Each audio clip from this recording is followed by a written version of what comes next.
Tourner pour vivre, film sur Claude Lelouch, est aussi euphorisant qu'un film de Claude Lelouch.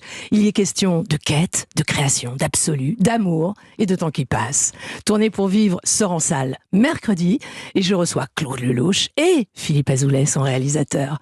Alors, cher Claude Lelouch, on sait tous, bien sûr, que enfant, les salles de cinéma vous ont sauvé la vie en vous permettant, pendant la guerre, d'échapper aux rafles de la Gestapo.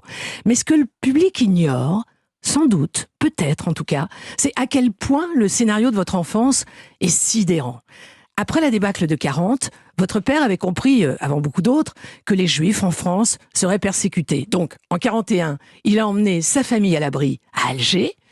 Or, tout a basculé quand votre maman a désobéi à votre père sous prétexte d'aller voir sa sœur qui allait accoucher à Nice. Votre père était furieux de savoir qu'elle allait prendre le bateau, il lui a interdit. Elle vous a embarqué, elle a fait une petite valise, elle a traversé la Méditerranée et là... Catastrophe. Les Américains débarquent en Afrique du Nord et je suis séparé de mon père. Et on était parti pour 24 heures avec un change, quelques sous pour ma mère. Vous étiez parti pour 24 heures? Oui, parce on était parti pour aller assister à l'accouchement de la sœur de ma mère.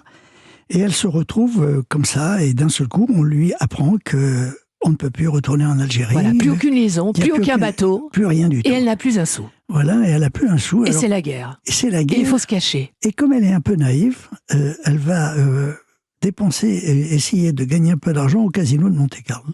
Alors, j'oserais même pas mettre ça dans un film. Non, mais ça, c'est incroyable. Voilà.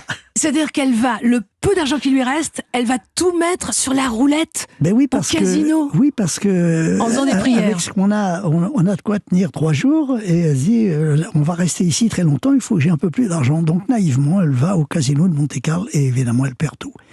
Elle sort en larmes, et là, encore une fois, le hasard a du talent. Je dirais même, il peut être cruel aussi, et elle tombe sur un ami, un cousin éloigné, très éloigné, qui voit ma mère en larmes.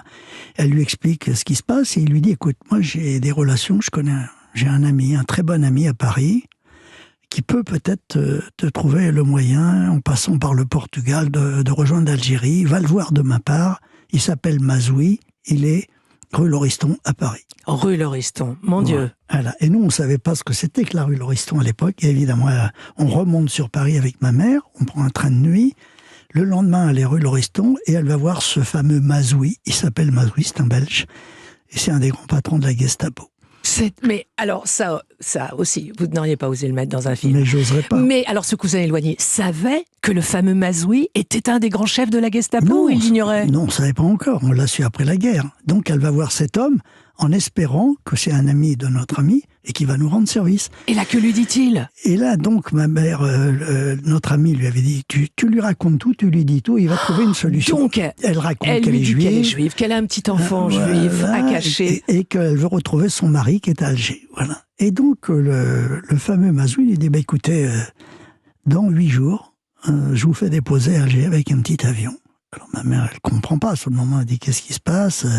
Est-ce qu'il va falloir que je passe à la casserole? Enfin, elle est interpellée et il lui dit, écoutez, c'est très simple, en 8 jours, on va vous apprendre à vous servir d'un petit poste émetteur et vous allez nous dire tout ce qui se passe avec les Américains en Algérie. Donc, il transforme ma mère en espionne. En espionne. Et là, que dit-elle? Alors, sur le moment, elle comprend pas. Le soir, on rentre à la maison chez un oncle à nous qui nous hébergeait à Paris et elle dit, je peux pas trahir la France. Je peux pas trahir la France. Je peux pas trahir ma famille, mes amis, ma nation. J'aime mon mari, j'aime mon fils. Qu'est-ce qu'on fait? Et évidemment, dans la nuit, on a décidé de partir. Dans la nuit, parce que le lendemain, elle n'a pas été au cours pour apprendre à se servir d'un poste émetteur. Alors ça veut dire que dès le lendemain, le chef de la Gestapo a dû mettre plein d'indices à ses trousses. Et vous étiez recherché partout dans Paris. Voilà, et partout, dans toute la France. Mais je dis déjà dans Paris parce qu'il fallait en sortir de Paris. Et vous n'aviez pas du tout d'argent. Non, on n'avait rien du tout. Et donc, on est tombé sur encore un ami qui nous a prêté un peu d'argent, un tout petit peu d'argent pour faire des faux papiers. Et avec ces faux papiers, on est redescendu dans le Midi en zone libre. Voilà. Et évidemment, à un moment donné, on traverse la ligne de démarcation en pleine nuit à Dijon, dans le train, je m'en rappellerai toute ma vie. À 2h du matin, les Allemands arrivent dans le compartiment et vérifient les papiers. Et évidemment, les papiers étaient tellement mal faits qu'ils s'aperçoivent que c'est pas nos vrais papiers. Donc, ils nous demandent de descendre du train pour partir là où sont partis la plupart des gens qui ont été arrêtés. Et ma mère, qui a un coup de génie, parce que c'était quand même un personnage. Oui, elle s'appelait Eugénie, d'ailleurs, c'est pour ça qu'elle avait du génie, a eu le culot d'enlever sa montre et de la donner au gars qui venait nous arrêter. Et pendant une seconde, le gars n'a pas compris, il était interpellé, et puis il a pris la montre, il l'a mis dans sa poche, il nous a laissé remonter dans le train. Donc si ma mère donne pas sa montre, je suis pas là en train de parler devant ce micro en ce moment, voilà. C'est hallucinant. Et tout a été comme ça après, et après elle m'a caché dans les salles de cinéma. Mais c'est ça, parce que bon, ça a été une véritable errance dans toutes les villes qu'il a fallu traverser, déjà dans la France occupée avant d'arriver en zone libre. Donc, votre maman, elle a trouvé ce subterfuge magnifique de vous déposer dans des salles de cinéma, des après-midi entières, en demandant à l'ouvreuse, moyennant pourboire, de jeter un œil sur le bambin de 5-6 ans que vous étiez. C'est ça. Et vous avaliez des films en permanence. Et ça a été la plus belle période de ma vie, parce que j'ai été au cinéma toute la journée. Toute la journée. En plus, les cinémas étaient permanents, donc je revoyais 3 fois le même film. Je me disais, tiens, ils vont peut-être changer la fin dans l'autre. Pendant les entr'actes, j'allais derrière l'écran, je pensais que j'allais voir les acteurs. J'étais très très naïf. Je savais pas qu'il y avait des metteurs en scène. Et il y avait des dialoguistes et des scénaristes. Moi, je pensais que les acteurs inventaient leur texte. Quel film vous avez le plus impressionné à l'époque, Claude Lelouch ? C'était les petites comédies françaises avec Rélis, avec Fernandel. Oui. Voilà, j'ai vu Fernandel, Noël, enfin tous ces acteurs. Et puis après, très vite, parce que sous l'occupation, on passait les films de Marcel Pagnol, de Sacha Guitry, donc très vite, j'ai vu des films d'adultes qui m'intéressaient et qui m'interpellaient.